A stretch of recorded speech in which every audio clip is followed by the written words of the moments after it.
제가 요즘에 그 상한 감정의 치유라는 주제로 같이 우리의 마음을 좀 치유하기 위한 주제로 말씀을 나누고 있는데요. 오늘은 그 네 번째 주제로 외로움 속의 하나님이라는 제목으로 하나님 주신 은혜를 나누도록 하겠습니다. 말씀을 통해서 우리의 마음에 또 치유가 있기를 간절히 소망합니다. 3주 동안 상한 감정을 다루는 주제로 이제 말씀을 나눴는데요. 혹시 기억나실지 모르겠네요. 어떤 주제로 말씀을 나눴는지 한번 잠깐 좀 제가 기억해보는 시간을 가져볼까 합니다. 첫 번째 나눴던 감정에 대한 주제, 상한 감정에 대한 주제로 나의 감정을 마주하다라는 제목으로 말씀을 나눈 적이 있습니다. 그래서 우울과 공허에 대한 주제로 말씀을 나눴었죠.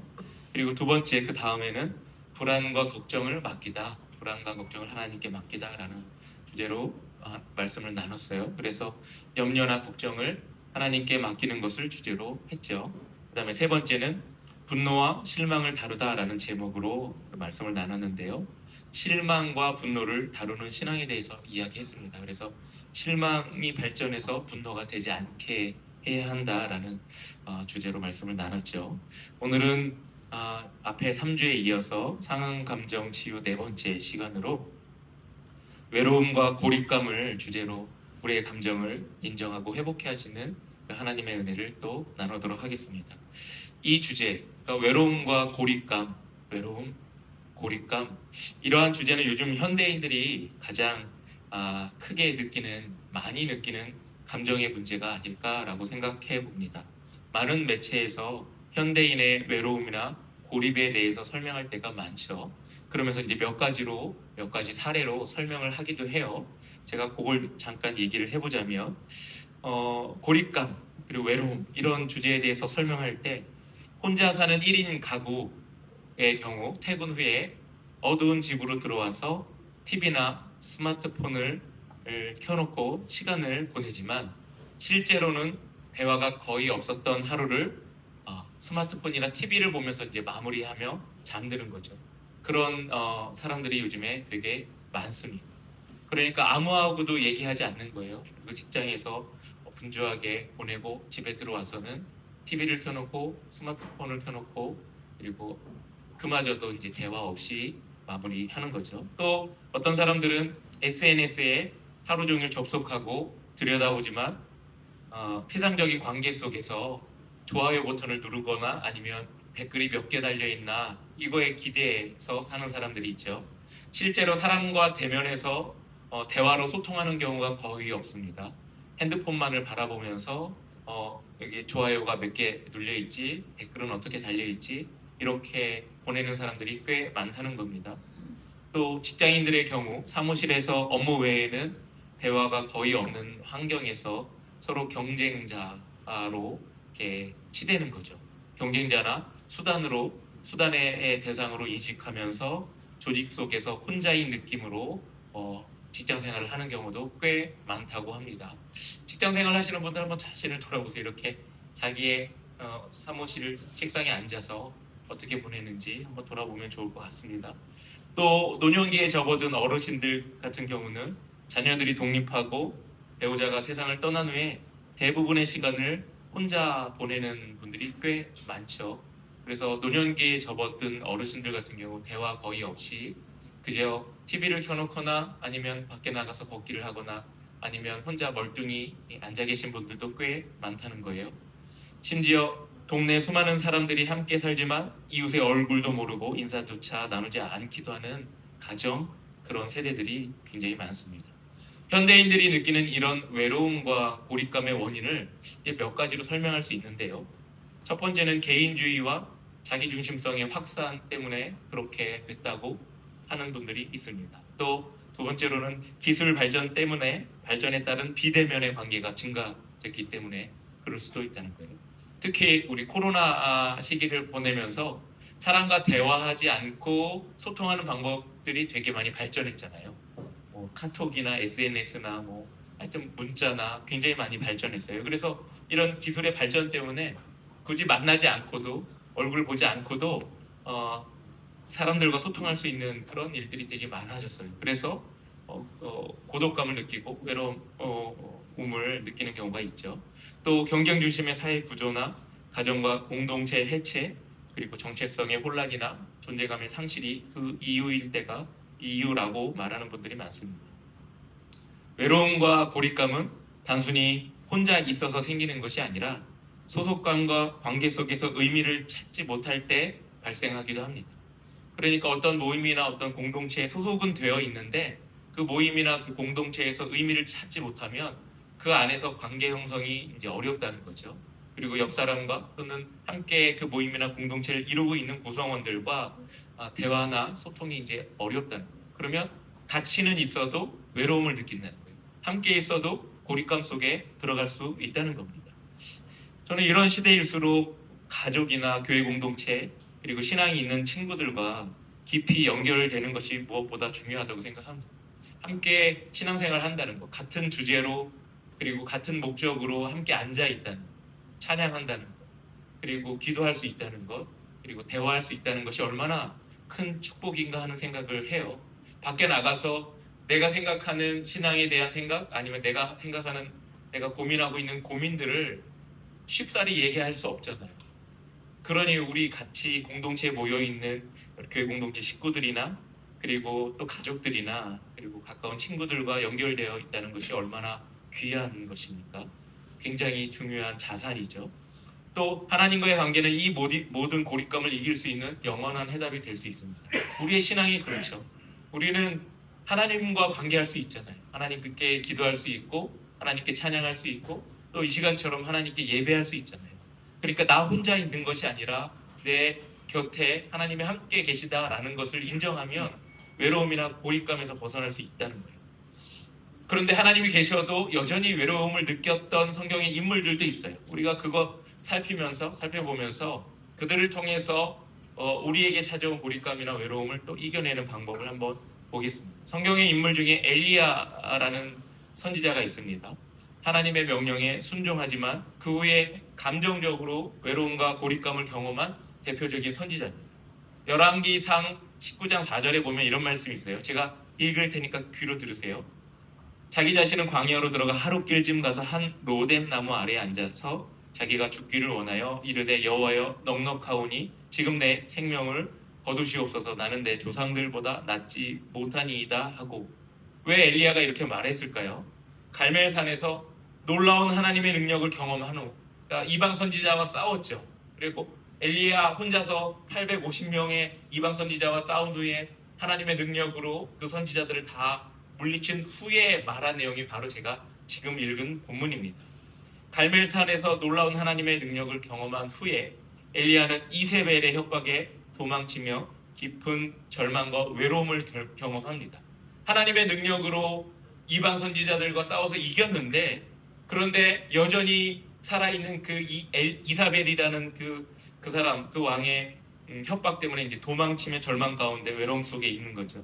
그는 홀로 광야로 도망가 로뎀 나무 아래서 죽기를 원할 정도로 고립감에 사로잡혔다는 거예요. 그 사로잡혀서 하는 그 내용, 그 말이 바로 19장 4절 제가 방금 읽은 그 말입니다. 이렇게 말하는 거예요.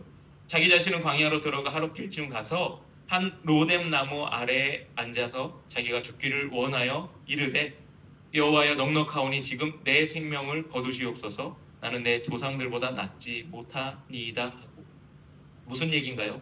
너무 외롭고 너무 고독해서 하나님 그냥 나를 죽여주십시오, 내 생명을 거두어 가십시오, 이렇게 얘기하는 거예요. 그 앞전의 상황 우리가 제가 방금 설명드렸잖아요. 이방 선지자와 싸워서 하나님의 능력을 실제로 엘리야가 기적과 같은 능력을 체험하고 그들을 다 물리쳤어요. 그러면 우와 대단하지 않나요? 하나님의 능력을 체험했잖아요. 그러면 당당하게 자존감이 높아지고 이 자존감을 갖고 세상 가운데 나갈 법한데 엄청난 고독감과 외로움이 몰려온 거죠. 그리고 로뎀 나무 아래에 앉아갖고 죽기를 간청하는 모습이 지금 엘리야의 모습입니다. 엘리야가 이세벨과 영적으로 싸운 사건, 엄청난 사건입니다. 하나님의 능력이 아니면 이길 수 없는 싸움이었죠. 이 영적인 싸움 다음이 문제입니다. 영적인 싸움에 역사하신 하나님의 능력이 싸움이 끝난 다음에 동일하지 않게 나타나는 거예요. 이게 무슨 얘기일까요?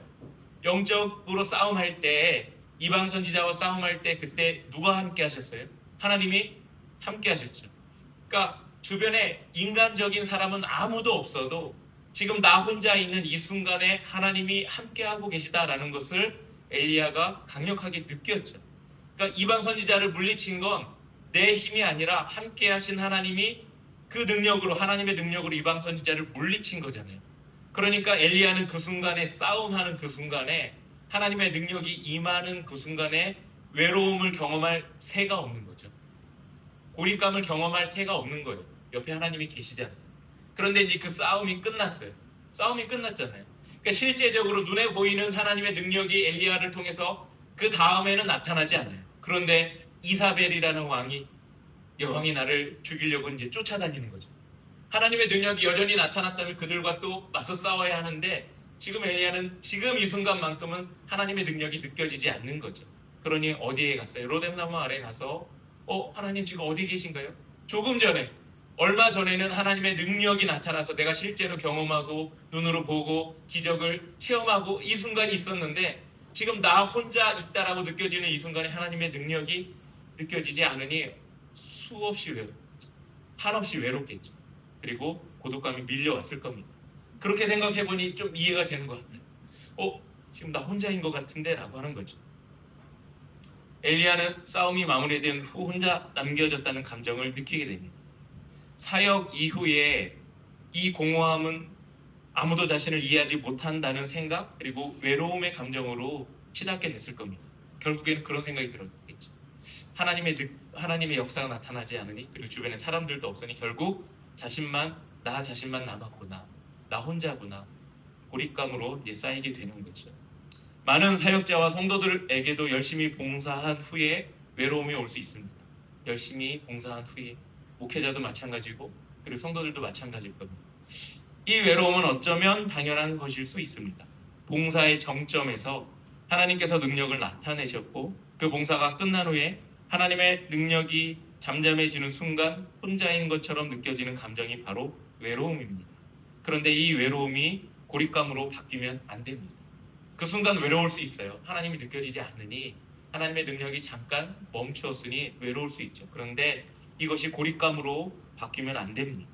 하나님은 엘리야에게 천사와 부드러운 세미한 음성으로 다가오십니다. 그리고 그가 더 깊은 고립감에 빠지지 않도록 그에게 새 힘을 주시죠.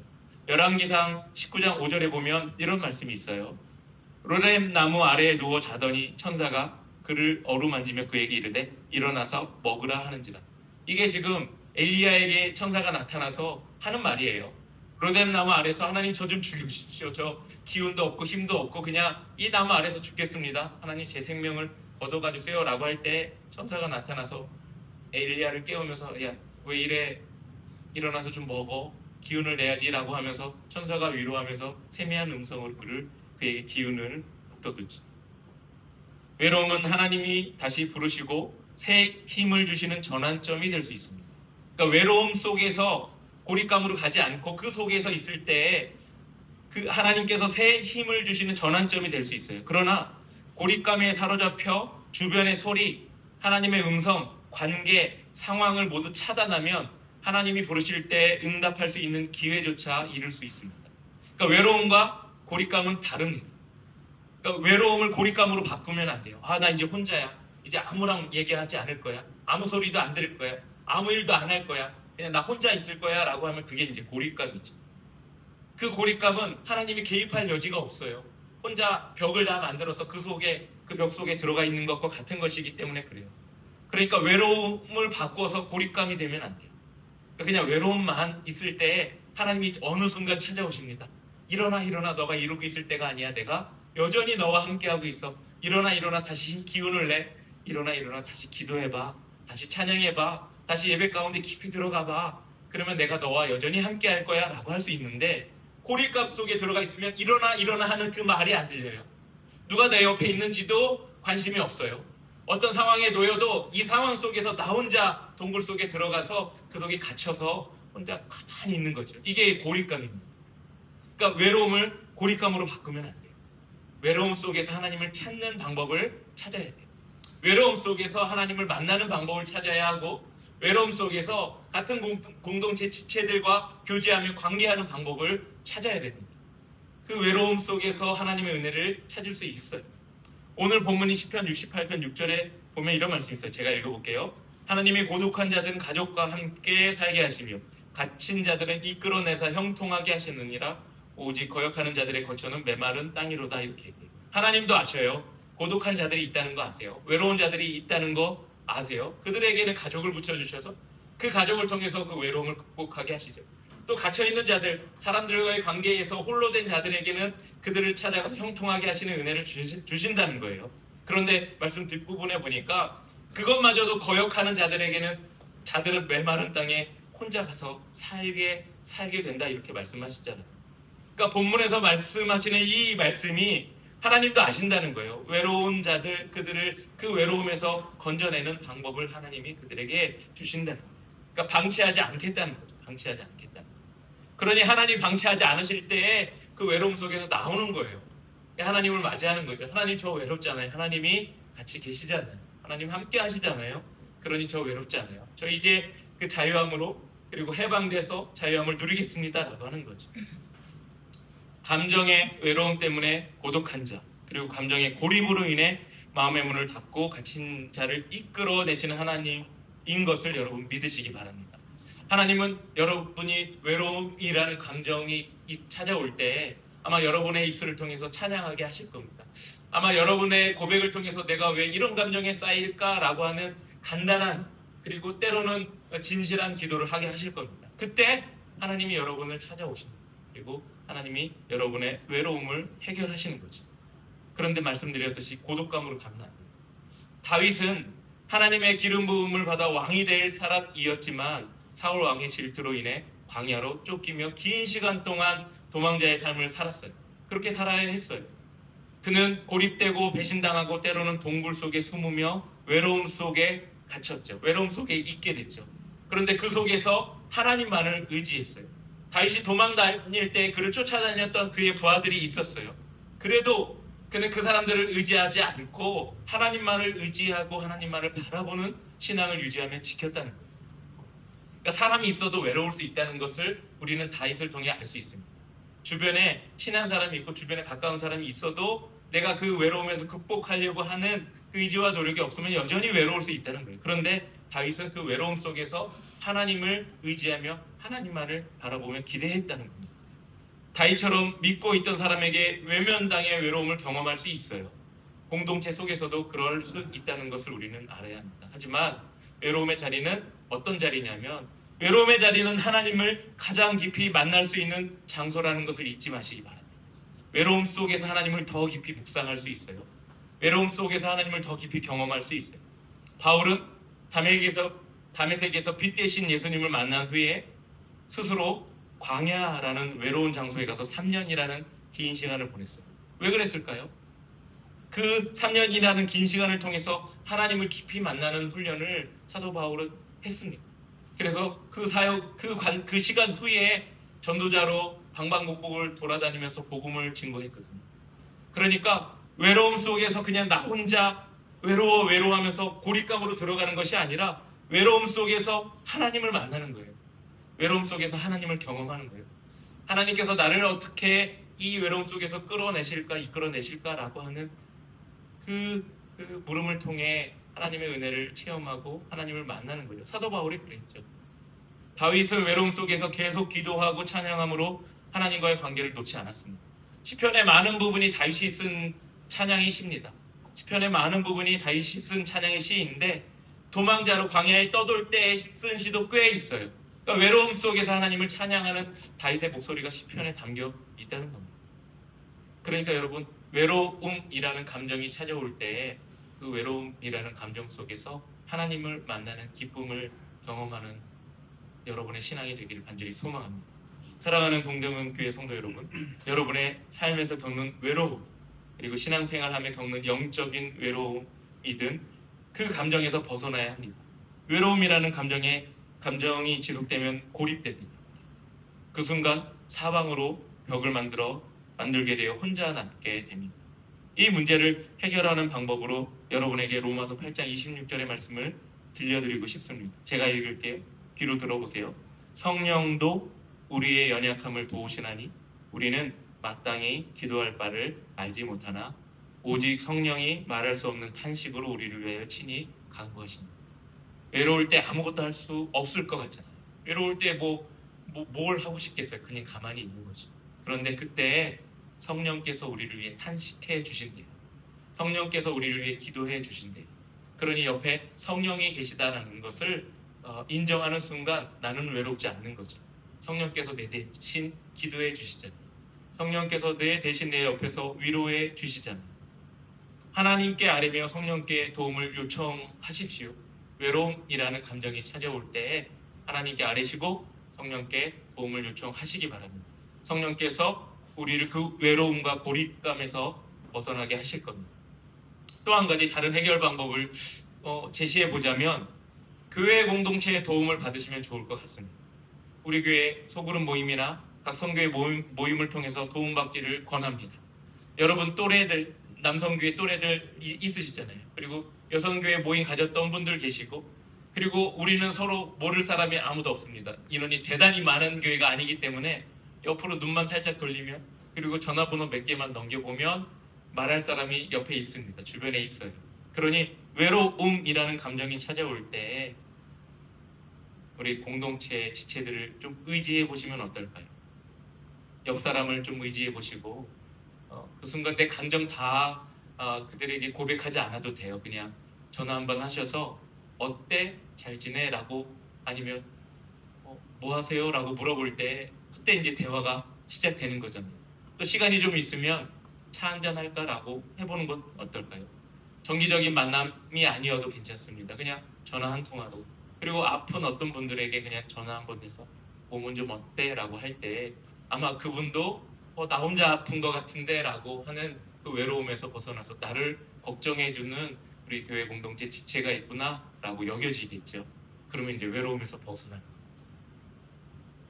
여러분 서로 지체들을 위해서 한번 그렇게 애써 보시면 어떨까요? 나는 혼자가 아니다라는 느낌을 그렇게 서로에게 주는 거죠. 그리고 나도 받는 거예요. 나 혼자가 아니었구나. 내 전화를 받아주는 사람이 있구나. 내 얘기를 들어주는 사람이 있구나. 라는 그 생각이 드는 순간 외로움이라는 감정에서 벗어날 수 있습니다. 그런데 아무것도 안 하면 그 외로움이 고립감이 됩니다. 그러면 그 다음부터는 아무도 나를 몰라. 아무도 내 얘기를 들어주지 않아. 아무도 내게 관심이 없어 라는 생각이 들겠죠. 그 다음부터는 이제 갇히는 거죠. 그러니까 거기까지 가면 안 됩니다. 그러니까 외로움이라는 감정이 찾아올 때 그냥 가까운 지체 그리고 누구에게 전화 한 통 해보시면 어떨까 합니다. 외로움 때문에 고립으로 가는 것이 아니라 하나님을 다시 만나는 시간이 되시기를 간절히 소망하고 축복합니다.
축복합니다.